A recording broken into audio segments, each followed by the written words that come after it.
বুঝলাম না, আপনি আমার বেডে কি করেন? হ্যাঁ, এটা কেমন কথা? বিয়ার পর স্বামী স্ত্রী আবার আলাদা বেড আছে নাকি? এটা তো এখন আমাদের বেড। আসেন আসেন, শুয়ে পড়েন। হ্যাঁ, আমার সাথে বেড শেয়ার করার স্বপ্ন স্বপ্নের মধ্যেই রাখেন, এটা কোনোদিন বাস্তবে পরিণত হবে না। আর এত অপমান করার পর আপনি লুঙ্গিটা ছাড়লেন না, তাই না? আপনাকে না একদিন বলছি আমাদের বাসায় কেউ লুঙ্গি পরে না, আমাদের ড্রাইভার দারোয়ান কেউ লুঙ্গি পরে না। আপনি আজকের পর থেকে লুঙ্গি পরবেন না, খবরদার। এটা কোনোভাবেই সম্ভব না।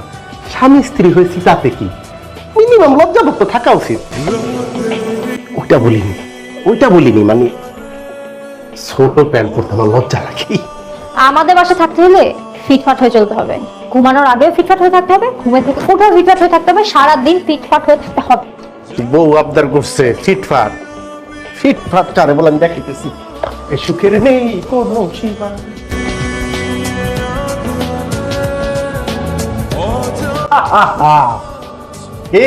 ঠিক আছে? আপনি কি পাগল আপনি? না, এই যে আমার পা লম্বা, পাগল না। চাইছেন যাতে আমি ফিটফাট হয়ে আসি, ফিটফাট হয়ে আসছি। ফিটফাট বলতে আমি এটা বুঝাই নাই আপনাকে। আর আপনার মতো এলিয়ানের পাশে তো আমি জীবনে ঘুমাবো না, আমি বাইরে গিয়ে ঘুমাবো। পাগল। ঘুমাই বাইরে যখন মশাই আমার বুঝতে হবে ঠিকই ঘুমাবেন। আচ্ছা, তুমি যে মেয়েটার বিয়া করলা, এই মেয়েটা তো রাত বেলা পার্টি করে, মদ খায়, গাঁজা খায়, সিগারেট খায় সারাক্ষণ। এই মেয়েটার বিয়া করলে কি বুঝছে? যার যেটা খাওয়ানোর হ্যাঁ এইটা খায়। আমার বউ নেশা খায়, আমি আমার বউরে বিয়ে কইরা কোরমা পোলাও খাই, বুঝেন নাই? এই যে আপনারা বিদেশি বোতলগুলো খান, এ তো অনেক দাম, তো টাকা পান কোথায়? আরে জিজু, এগুলাতে এসে আমাদেরকে দেয়, আমরা অ্যারেঞ্জ করি। আজকেও খাবো। এখন থেকে কিন্তু এসে আপনাদেরকে আর মদের টাকা দিবে না, আমি দেব। আপনাদের জিজু আছে না, জিজু এতদিন তো 2 প্যাক করে খেতেন, এখন থেকে জল প্রতি 1 বোতল। এতদিন আপনারা মদ খেতেন, এখন থেকে মদ আপনাদেরকে খাবে।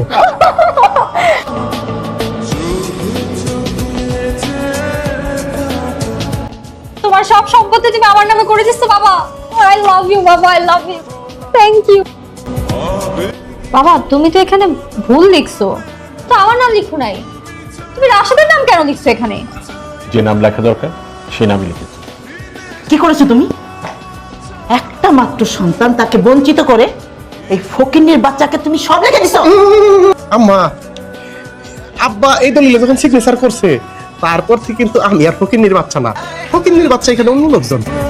আমার জীবনের সবচেয়ে বড় সম্পত্তি আমার মেয়ে, তাকে যদি আসলে দেখে রাখতে পারে তাহলে এই সম্পত্তি দেখে বাচ্চা